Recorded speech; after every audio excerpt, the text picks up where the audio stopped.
show the gut, the side. Look at that thing, man. Like, now that's how you start. Dude, that thing is so long. That's what we're looking for. That thing. That, to me, looks like a PB. What do you think? That's going over 5. No, it's not 5, but holy crap. Dude. Damn right.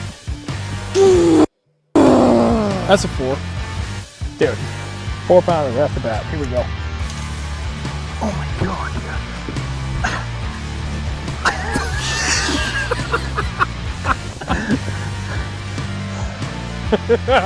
Dude.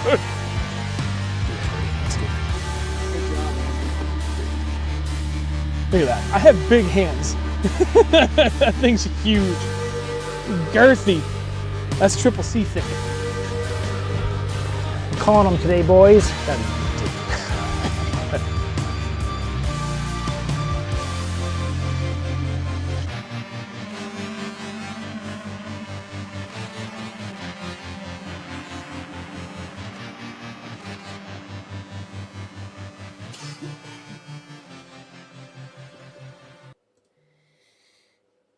Hi. How's everybody doing tonight? Panda, Gordy, Granite State, Sticks, David, Jim B, Drew. Hope everybody's doing fantastic tonight. I know I am, because... Well, that wasn't that satisfying, because I got that. Yes. Much needed today. I found a new beer store near me, and I'm very excited about it. Where? In Merrimack. We went to Hayward's for ice cream on my son's 10th birthday. Oh, there's Brad. We gotta let him in. Well, I'll digress on that later. What's going on, buddy? Yo. That's the mark. Oh, here's There he is. Watching from the yak. Let me see Assholes if I fishing can do... Nope. Change the One layout. second. Ah, that's not the right one. All right, that'll have to do.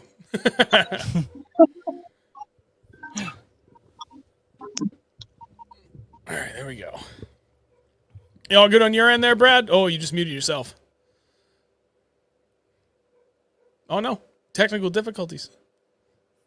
We'll get it figured out. Don't worry. You are muted, sir. He's still talking. Unmute, Mike. I can't. No! You muted yourself. There we go. Oh, there we go. There it is. How you doing, buddy? Great. How are you guys? Good. Good. Real quick chat. We're going to dive into it a lot faster than we usually do because Brad is a busy man. He is out there fishing the Bass Open's Northern Regional Tournament right now. Not Northern Regional. It's just the Northern Open. There we go. Today was the last day of practice, and tomorrow is takeoff for day 1, correct? Correct. We are blasting off at 6 a.m. tomorrow morning. Damn. Early What start. boat number? I got lucky 69. Yeah! That's my boy. Good thing All right, it's man. going to happen tomorrow. Damn right. All right, well, we'll jump right into it so we can make the most of your time and try and keep it limited so you can get back to all your prep for tomorrow as needed. But real quick for everybody else, before we get started, drop a like on the stream, please. It helps more than you know, and we always greatly appreciate the support. So we are joined by Brad, and please correct me if I am wrong in pronouncing your last name. Leuthner, or is it Leuthner? It's Lightner, actually. Lightner. Jesus Christ, I'm way off. Samsonite. It's way off. It's not spelled anywhere near that. I don't know. That's just what my grandpa taught me. I don't know. You know. Dude, I'm Polish. If you knew what my real, technically legal last name was, and my great grandfather changed it from, you'd laugh your ass off. There's a reason why. Oh, have I not told you this story? I'm intrigued. I couldn't even begin to tell you how it's spelled, but it used to be pronounced Snarzen-Wachowski. It's wild. Anyway, so trust me, I feel you on this, Brad. Yeah, it takes a while. I mean, a lot of bad nicknames. They always just call me Buzz Lightyear, which was annoying. But yeah, I mean, it is. You gotta embrace your name though. Yep, that you do. All right, man. Well, let's give you the floor for a little bit before we start, slamming you with some questions. Go ahead, take a minute, introduce yourself, and then we'll jump into it. Okay, my name's Brad Leuthner. I'm 43 years old. I live in Independence, Minnesota, which is right on the outskirts of like Lake Minnetonka. Grew up fishing Lake Minnetonka and against like Seth Feider, Austin Felix, Josh Douglas. We kind of all grew up at the same time fishing against each other. And in the last year and a half, so I started fishing the Northern Opens last year. I'm at a point the kids are old enough I can start traveling again. And I've been tournament fishing for over 20 years. I had a lot of success in Minnesota, Wisconsin, Iowa, Canada. Now I'm just venturing out, want to make the elites and hang out with my buddies. They look like they're having lots of fun there. So want to get there soon. Hell yeah, man. That's awesome. So, all right, you actually kind of just answered one of my first questions. I'm going to throw some kind of generic ones at you because I'm curious, because one of the things that we've been trying to work on that was requested by a lot of people was get more regionally diverse guests involved in our streams. And you're kind of north, so still flies in line with everything else that we're doing. And you fish a lot of smallmouth and largemouth. Yeah, I mean, we live in Minnesota, fish a lot of tournaments in northern Minnesota, Canada. I mean, the Northern Bassmaster Opens, they call it the North, but it's really the Easterns, I would call it, because I'm 20 hours away from each one of them. So, Oh, Jesus. It's a bit of a hike. yeah, thank God gas is cheap. All right, well, let's bring it all the way back to the beginning, because that's one of the things I always love to hear from anybody that we talk to, whether it's out in the water or we have a guest on the show. But what got you started in bass fishing from the very beginning? Well, I was really good at playing baseball, and I had a freak accident at school. I fell down some stairs and pushed my jaw into my brain. So What? I was a pitcher. Yeah, like I'm one of three in the world that's ever happened to. Holy But that's life, I guess. And so I was very competitive, good baseball player, good pitcher, and I couldn't afford getting hit in the jaw. So I basically had to quit baseball fishing or baseball. And my dad knew a guy. So Wednesday, they used to have these, well, they still do. The same guy still runs these Wednesday night leagues on Minnetonka. It's like a little, you throw in $50, you go up for 3 hours, and the best, 4 bass, you win $500. And it's a lot of us from Minnesota got our start that way. And I remember it vividly doing the first one with this guy named Brian Krause. And we showed up there, and he's like, "You see that guy over there?" And it was Teddy Capra, who's like a legend up in our area. He passed away a couple of years ago. But he's like, "That guy's going to win." I'm like, and we go out and catch, a few small bass, and Teddy comes in and whoops our ass. And from that moment on, it's been just driven. I mean, that's 20 some years ago. Like, just, I didn't always have enough time to do it. I didn't, Seth and Austin, they were kind of different stages in their life. They could go for it quicker. So I just kind of stayed around home. I never wanted to go broke chasing a dream. You got to put food on the table and have a home. And it just evolved into this now, which I'm a little old to be chasing dreams like this, but it's also I have a lot of more experience than a lot of guys out there, so it's been working pretty good so far. Never ever too old to chase your dreams.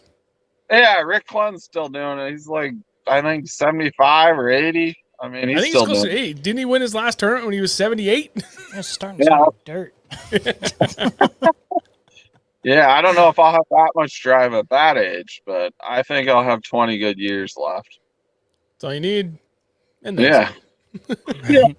All right. So then with that in mind, like how did the evolvement, excuse me, of the tournament scene for you go about? Like, so you got started with the night league, and then where did you go from there? Did you just continue to jump from like club to club? Did you just jump straight into something higher level?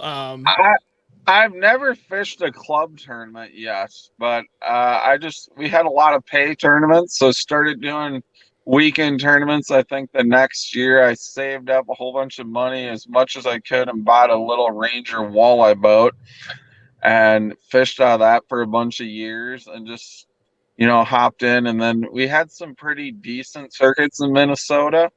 I mean, you couldn't make a living at it, but they'd give away a new boat at the end of the year, or I think the top payouts were $10,000, and had a lot of success with that. Won Anglers of the Year, won some boats, and it's kind of, and what basically got me to this level, a couple things.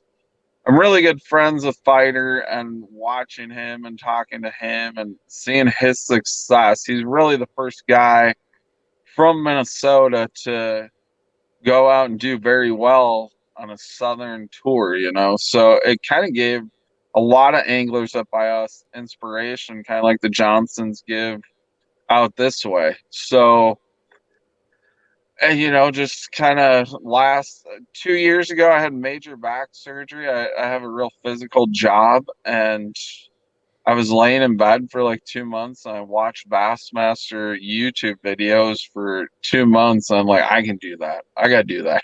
And it lit a spark in me, and here I am going after it, sitting in pretty good position. Hopefully this tournament goes well, and it'll be up to Maryland to clinch the elite berth. Hell yeah, man. That's what I like to hear. That's awesome. So, okay, let's circle back a little bit to your home and basically where you cut your teeth growing up fishing. What are your favorite lakes that you have around you, and what is it about them that's so special to you? Is it just the quality of the fishery, sentimental value, the whole 9 yards? Well, I mean, I have a hard time not saying Minnetonka. It's kind of become one of my least favorites lately, just because of the pressure and stuff. That. But I mean, for a long time, Minnetonka still to this day. I mean, it's a great lake. You gotta catch big fish. There's, you still need a 4-pound average when they're biting. I mean, it's a very diverse lake, which I think helps me. There's 3 or 4 different water clarities, and we've gone through, we first had cabbage, then we had milfoil, now we have zebra mussels, which has made the lake really clear, which has made the coontail take off. So it's been a lot of changes over the last, since I've started. So that's helped. I mean, the more diverse you can be, obviously, the better you are. And I think like Pokegama Lake up in northern Minnesota is probably one of my favorite lakes. It's a half and half smallmouth, largemouth type deal, but there's smelt in it. So the smallies are bait chasers. They're out in no man's land, and I'm really good at chasing down ghosts, and I like doing that, and had a lot of success up there too. Yeah, we got a lot of lakes around here that have smelt too, and they do the same thing in those lakes. They just roam. Yeah. Except for yesterday.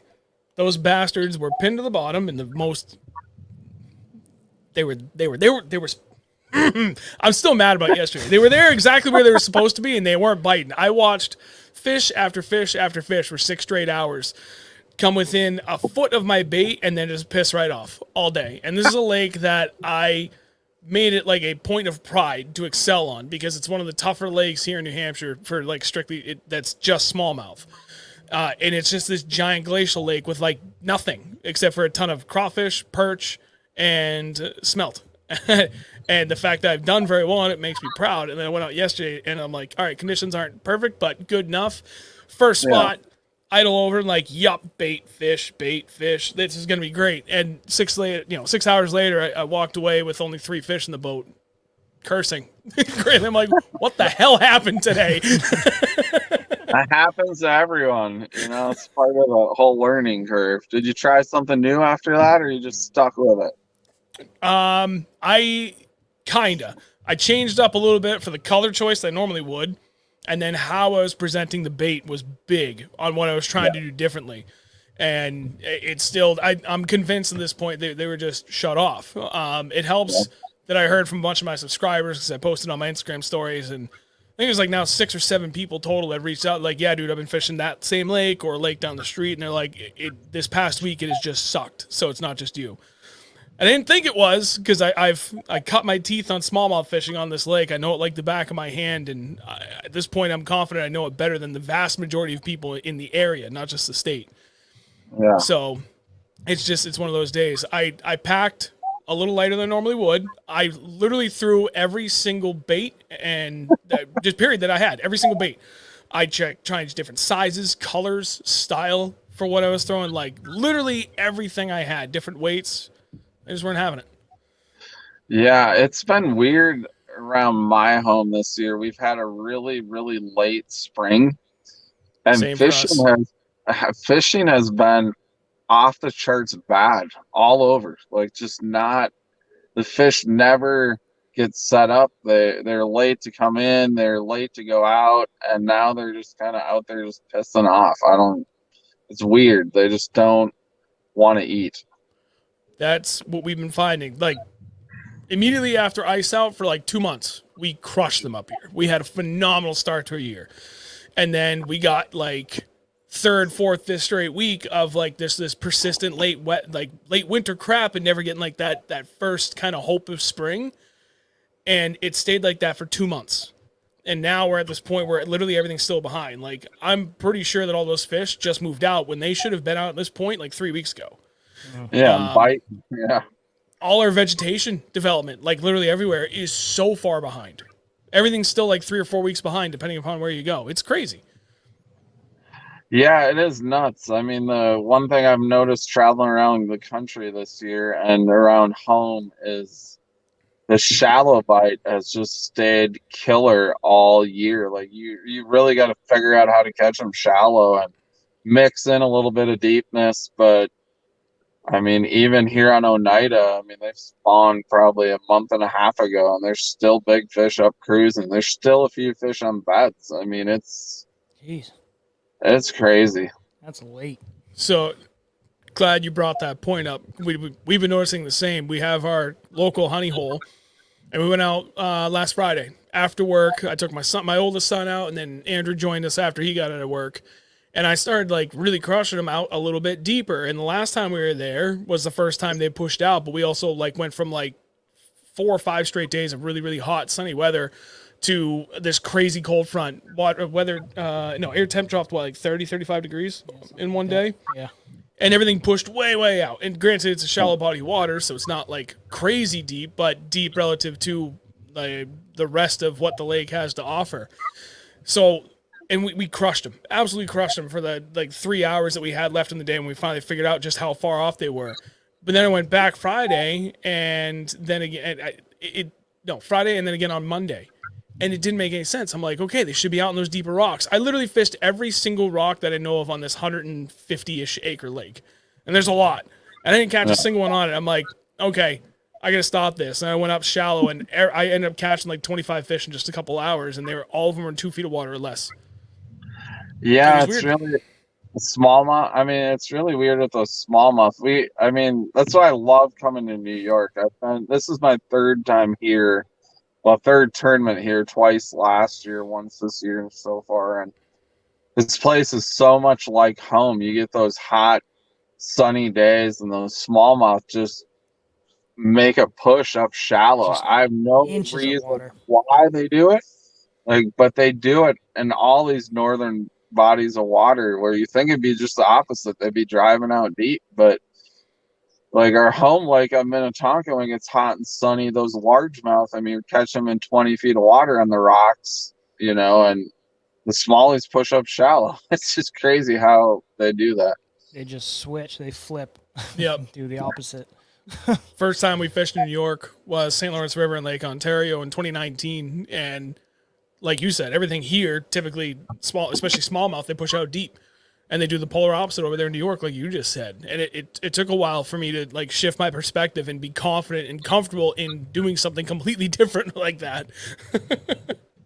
Yeah, so last year I made a top 10 in the Northerns on Thousand Island. First time I've ever been there. And in practice, I practiced pretty much on the lake because we're going to Clayton for 3 days and caught them out to like 70 feet of water and caught them decently. And I actually found a pattern throwing a spinner bait up super shallow and ended up, I mean, it was crazy how many big fish were in this area. I mean, the first day I lost a couple, still weighed 23, should have had 26, 27. The next day I had 25 Damn. pounds. The next day I had 25 pounds by 8:30 and Holy crap. lost the big Jesus. one that day and left. And there was hundreds of 5 and 6 pounders swimming around. I had a 6'4" that day. And the next day, the final day when the camera guy was with, they were gone, like Oh completely gone. no. There was Oh, nothing there. It was like heartbreak. But oh I was no. so happy to make the top 10. I didn't really care. But Yeah.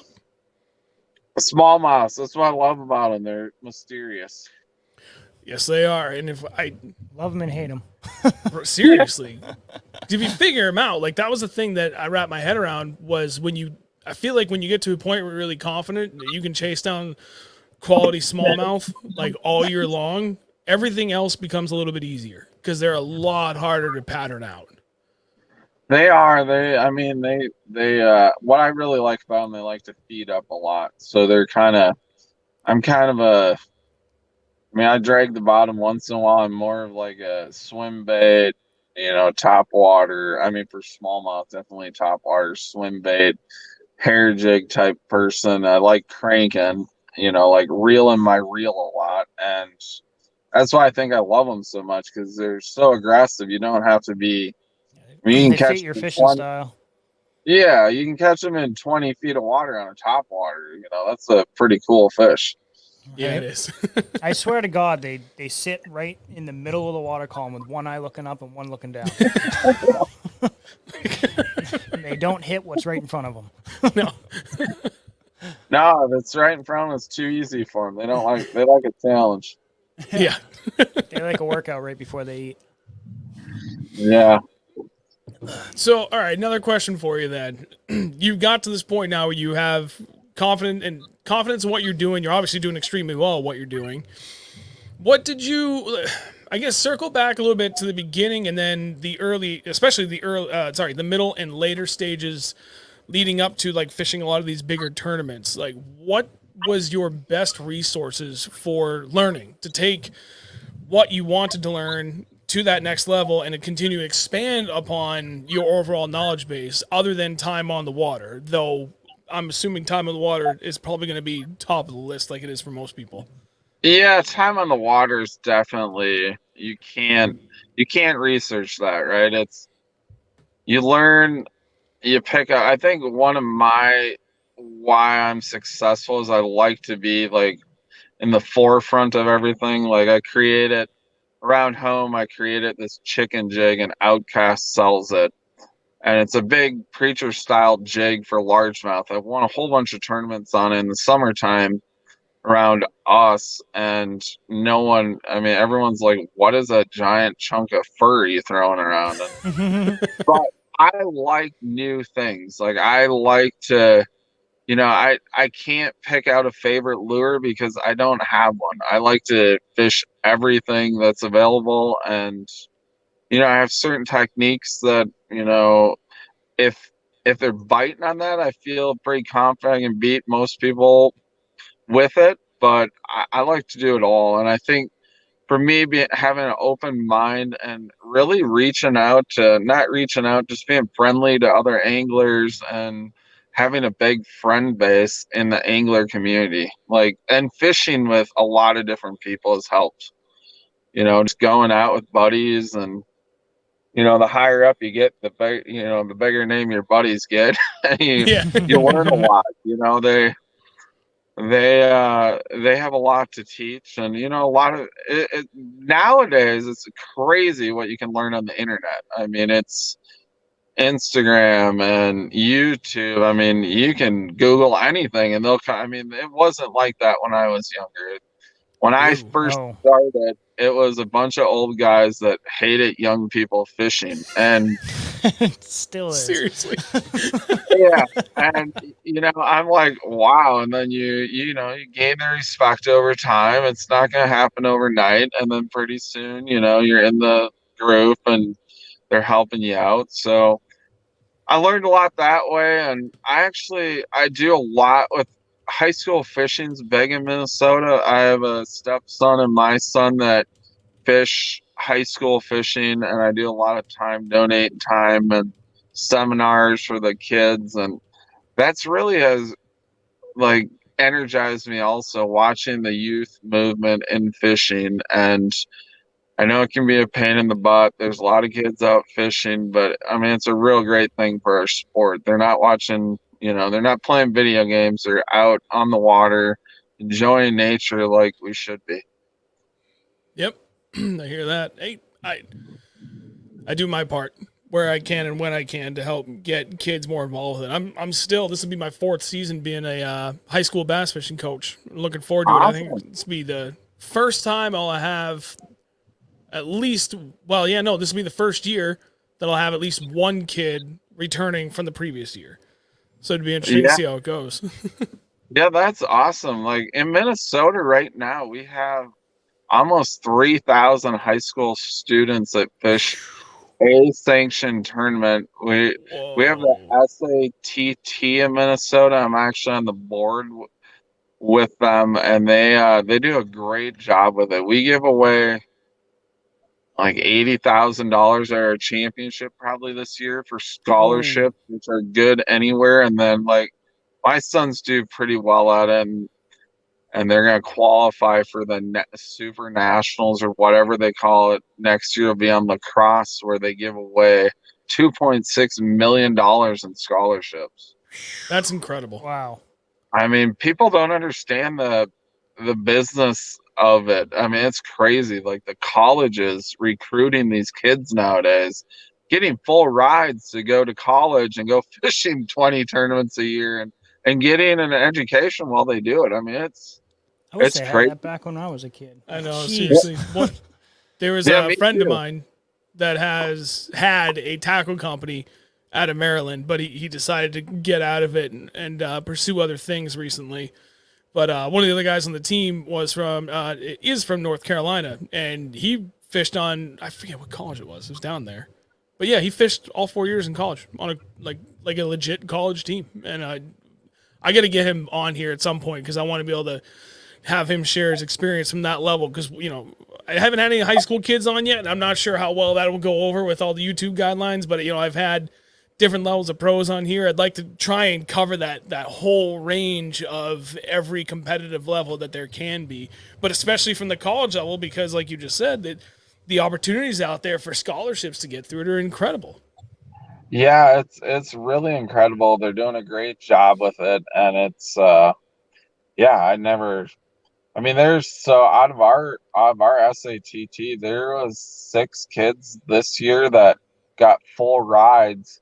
2 of them went to whoever won the world championship the last 2 years at school in Alabama. I mean, it's like playing D1 football for these kids. I mean, it's crazy. Oh yeah. I feel like the Midwest has just a lot more involvement in fishing for college. Yeah, there's something about the Midwest where, I guess culturally wise, there's the how well everybody out there embraces the outdoors. Just period is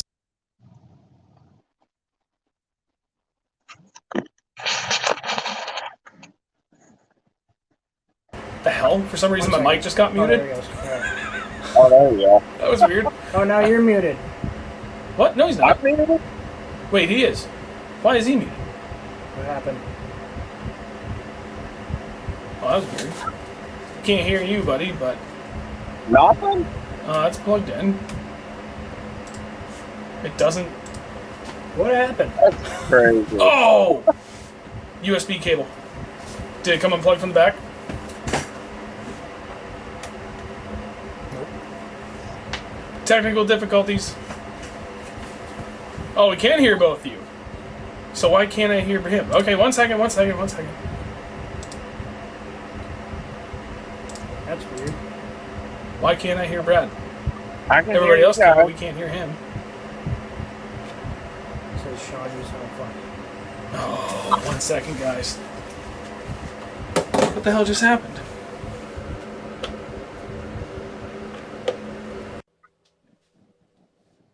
Hang on, I know what it is. Oh, there you go. I bet you There can it hear is. me. Let me just make absolutely sure. Okay, yeah. Oh, that was weird. Sorry, I don't know what happened. That's a first. Yeah, it Thanks for happens. helping us fix that bug. Yep. I don't think we got this giant friggin' control center here for all audio, and I don't. Someone plugged it in, and I don't think you seated it perfectly. Who's that? Looks at me cross-eyed. So I think when you plugged it back in, I think all the audio went to the camera, and then when I unplugged it and plugged it back in again, everything switched back to the Rodecaster. Whatever, it doesn't matter. We got to figure it out. All good. We're all good. Aliens, man. Aliens. All right, I don't want to take up too much of your time. I do have a question from my buddy Chad. Okay. He Chad's said, always got questions. Chad's always got great questions too. So, in regards to Fighter, did you compete against him, or were you guys just friends? And I competed. I fished with them in team tournaments for a lot of years, and then I competed against them, and we actually fish a few little tournaments together now when our schedules line up. So, yeah.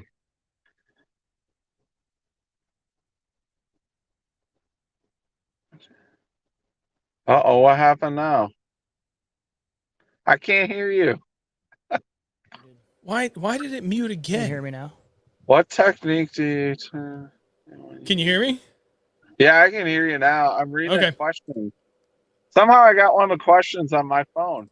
Yeah, I was so I can pin him from the chat. But yeah, Grat asked the same question Where did that question come from? that I was going to ask. What technique do you turn to when you need to put 5 in the boat?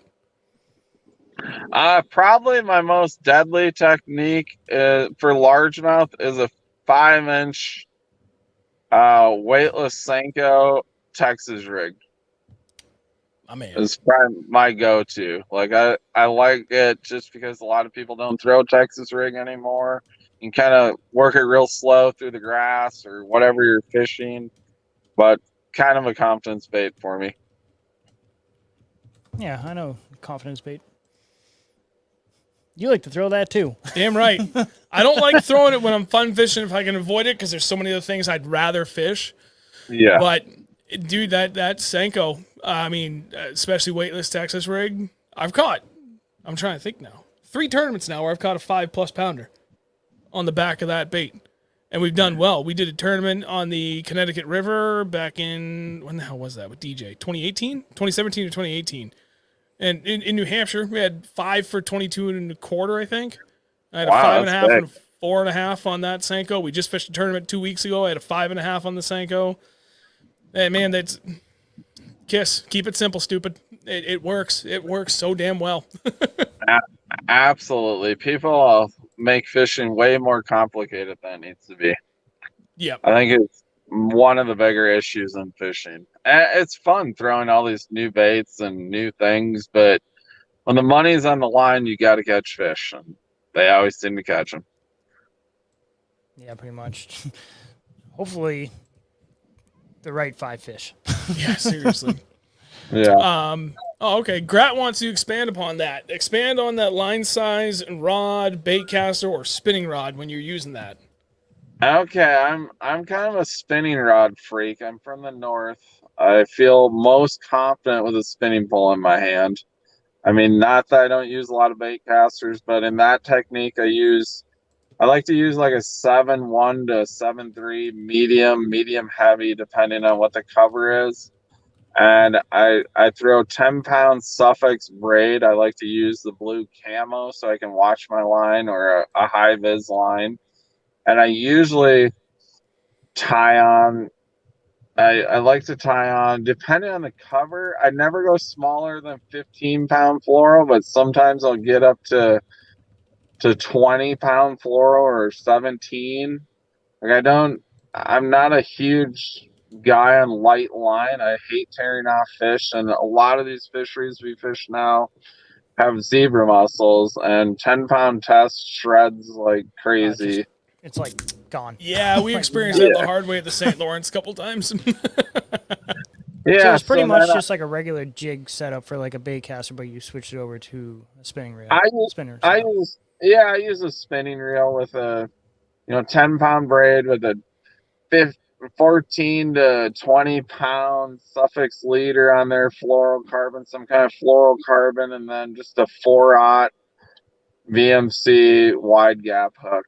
I mean, it's pretty simple. Nice thing. I mean, the only expense you really have in all of it's bags of Senkos. And they catch them from, you can catch fish on Senko from Alaska to Hawaii. I mean, it works everywhere you go. Absolutely. I've never heard those two states put in the same sentence before. I haven't been to either, but I'm guessing I could catch them all. There's a good question from Panda too. The Bass and Panda. Do you ever toss the fat Ica instead of a Senko? No, I'm a pretty firm believer in Senkos. Like I will mess around. I guess my first choice, I always Senko. If it's cold water, 100% never switch from a Senko. When you get to warmer water, if you're putting we do a lot of we call it jig worming where we're from down south. They call it shaky head fishing, but we've been jig worm fishing since I started fishing, and we thread on like a 5-inch Senko on a jig head and throw it out there. But in that technique, you could probably get by with an off-brand, and then with the Texas rig, I will switch it up if I feel like I'm using hitting an area hard for a long period of time. I'll throw an Ocho or that Max Scent 5-inch General. Sometimes I'll switch it up to smaller bait too, but usually Senko all the way. Nice. Trying to think. It's funny you mentioned that about the shaky head. That's one of my favorite techniques to throw. I've never once thrown a Senko on it, and I don't know why. Maybe it's because every time I think about throwing it, I just go to one of like 5 or 6 different brands. They're all kind of along the same lines for like the style of worm and the size. Really, only difference is in length, and it's always worked in the conditions that I felt like this is what I think is gonna work well for me today. No, not once did I ever stop to think like I should throw a Senko on there. And now you've given me great pause about my current and previous and future life choices. You can throw Senkos on pretty much anything. And that's the Ned head with the baby Senko is kind of a really hot technique right now for smallmouth on tour. Like a lot of guys are throwing that right now. Yep. And so they just catch fish. There's something with their action that you just can't duplicate. Nope. All right. I'm trying to be cognizant of your time here because I don't want to take up too much of it. There is one question I wanted to ask, and it's not really related. It's more related to tournaments than anything, but not fishing specifically. What do you have for advice for those that are out there looking for different sponsorships? And because this is a question that I get asked a ton, because we don't really fish a ton of tournaments. So all the sponsorships we've gotten from is because of all the work we do here on YouTube and Instagram. And that's pretty much it. But that's how a lot of our opportunities have come about because of how we do it on the social media side of things. And we have a couple of tournaments to our name, but nothing major. I'm hoping that changes next year. But anyway, so when it comes to sponsorships, like what would you offer for advice for those that are out there seeking it? Well, I think social media, you hit on it, is a huge deal right now, but it can't be your only deal. Like most of my good sponsorships have all came from connections I've made down the road. I mean, back a long time ago, met a guy, stayed in touch. I mean, the biggest key or the biggest thing I can tell everyone is always you meet someone at a boat ramp, talk to them, and be nice. Never, ever, even if you if you had the worst tournament of your life, you're coming off the lake, smile and be happy about it. Talk to everyone kindly, because you never know who you're going to be talking to. You run in, when you're fishing tournaments, especially when you get on the upper levels of things, there's a lot of sponsors there looking, and you may not know it, but you might be talking to the owner of some company looking to give you 50 grand, and that first impression is the most important impression. So I always carry yourself well and make good connections, and I always, just keep your connections going. And I started working sports shows for a bag of worms, and that's you gotta work hard at it, hustle, and that's what people the I mean, one of my biggest surprises in the last year and a half. So I made live last year, and when you're on Bassmaster Live, you're in front of millions, and Mm-hmm. and it gives you something to put on your resume, right? It gives you something to sell to sponsors, which helps you out a lot. But what I can't believe is the business side of fishing. Like, everyone's told me, like, you won't believe it, but it's a full-time job running the sponsor side of things now. I mean, it really is. So it's a lot of work, and you're gonna have to put a lot of effort into it, and you're gonna hear no 100 times for every yes, and just keep your head up and keep digging. I mean, the right fit's out there for everyone, and just be positive. It's my biggest advice. Be positive, be kind. Well, then two things. One, I feel like I'm already good spot for that because that's how I am anyway, especially at boat ramps. That's usually a problem. I'll stop and talk to anybody for way too long, and Andrew's sitting in the boat, like, trolling motor, and he's like, "You coming?" I'm like, "Hang on, me and this guy, I just met him. We're talking." I'll be Yeah. back. Yeah, two. So tell me about Camus and your connections there, please. No. Yeah, that'd be sick. Dude, those are Camus? honestly the most beautiful boats out in the market. There's a couple that I really love, but Camus has got like just a different look to them, and I really like those boats. They are a super sweet boat. I got my first Camus last year. Kind of came about.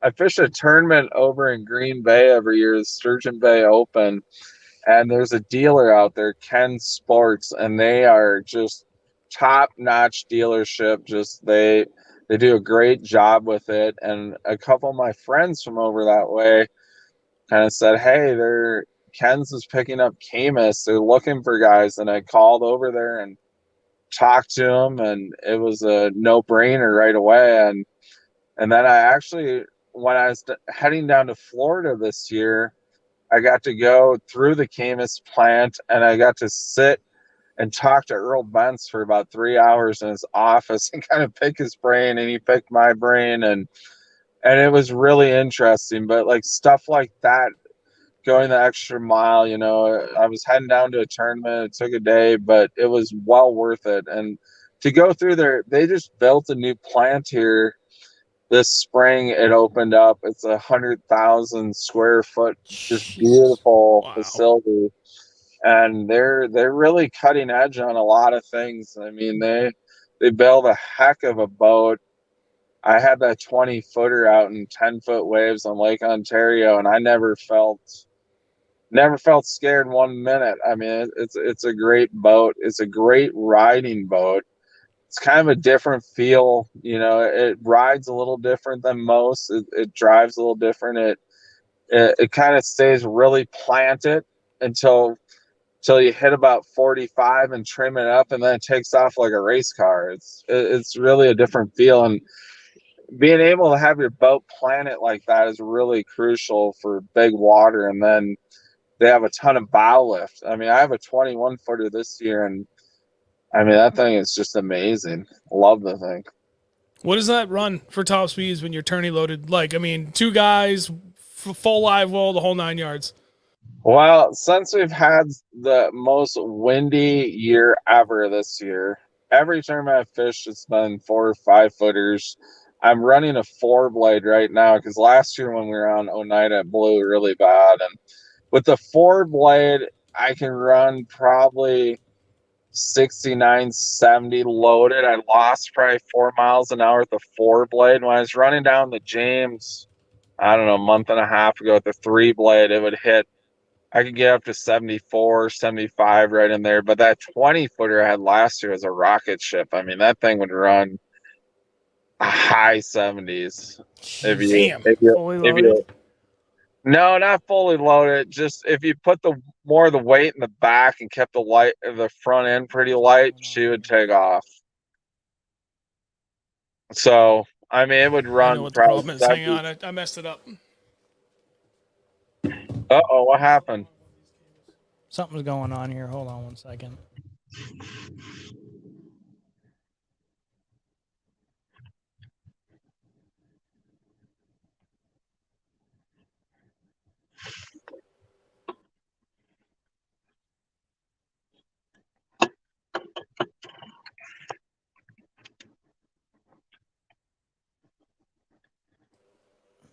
Can you hear me? Yeah, I can hear you. Ah, we can't hear you though. All right. Can't hear me? StreamYard. Oh wait. It keeps muting itself, and I don't understand why it's doing that. That doesn't Speakers, sound good. Rootcast, everything's good. I don't. God damn it.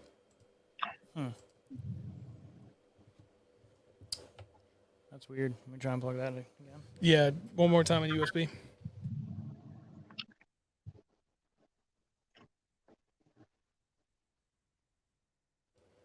Unmute.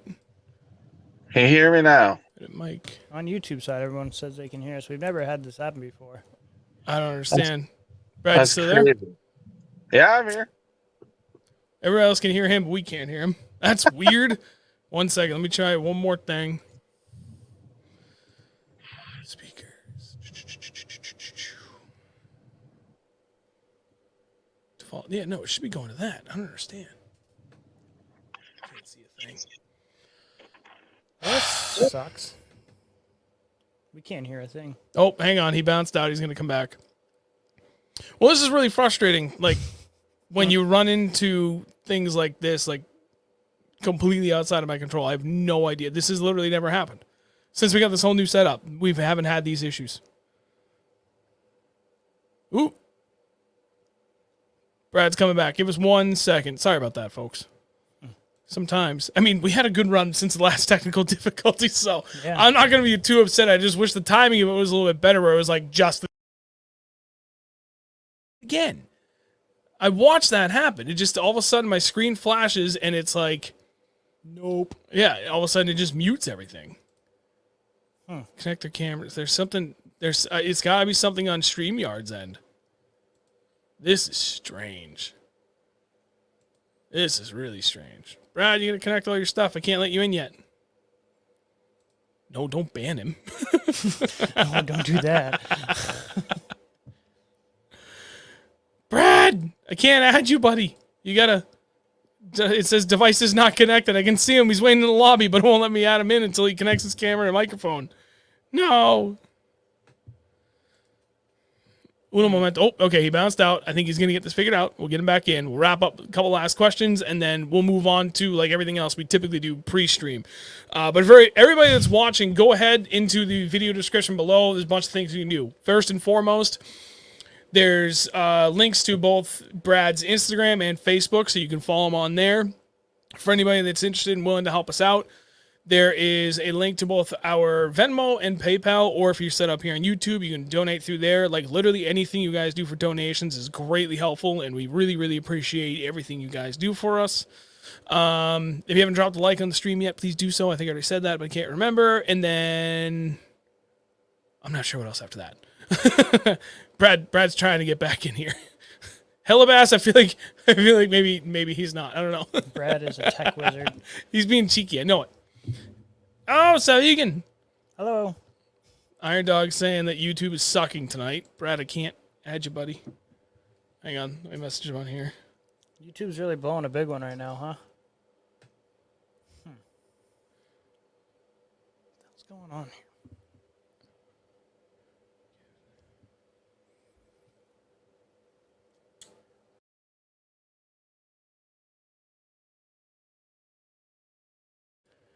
But watch that happen again. It just muted us again. Hey, I just messaged Brad on Instagram. But yeah, if you guys could do that, go ahead and follow him down there. Greatly appreciate the support. Private chat. Who the hell hit me on private chat? I will come on again. 8:50. He said he'll come on again. Okay, I see it. Oh, just saw your comment. I don't know if he means like he'll come back on right now or Probably another night. He's got a lot of stuff to do tonight. Yeah. Hang on, let me just make sure and confirm before we move forward. Which is pretty good. You know, on the plus side, we covered like literally everything that I want to at bare minimum and then some. And all the questions that we saw in the chat, we got those through as well. So if he can't jump back on, at least we covered everything. He didn't get cut short too hard, but we'll get him back on here again. Maybe a post-tournament recap with him and Oliver and Joe and Mike. We get a bunch of people. Do a little post-Northern Open recap. That'd be pretty sick. I like that idea. I really like that idea. Ben's going to do it again when I get home. Okay. So Brad is not going to be able to go. All right, dude. Thank you very much, man. Greatly appreciate it. Sorry about the technical difficulties. Perfect. Okay. Speech to text is amazing technology. Well, so if he sees this or watches this again, good luck, Brad, tomorrow. Good luck as well, sir. From us, to all the anglers that we know that are going to be out there again. Yeah, there's a lot of people going to be out there. The whole there. Big Bass Dreams team. Obviously, you got Oliver, Mike, Joe, Tanner Ward is out there. Oh, man, there's a bunch of people out there. Our buddy Sharon, who we had on last week or the week before. Hang on. Yeah, no, that was last week. He's out there. Who else do we know that's out there? Like, literally tons and tons of people that we know. Everybody. Yeah, there's a ton Not of us. people out there. No, not us. Not this year. Oops. So, yeah. Good luck, Brad, if you're able to watch this at the moment right now, but I also know you're a busy man. Hopefully you get on them and maintain that points you need to get in the elites next year, buddy. Pulling for you. And again, thank you for joining us. So let's go into what we typically do prior to the stream starting.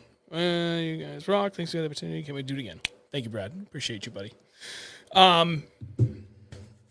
So pre-fishing report. No.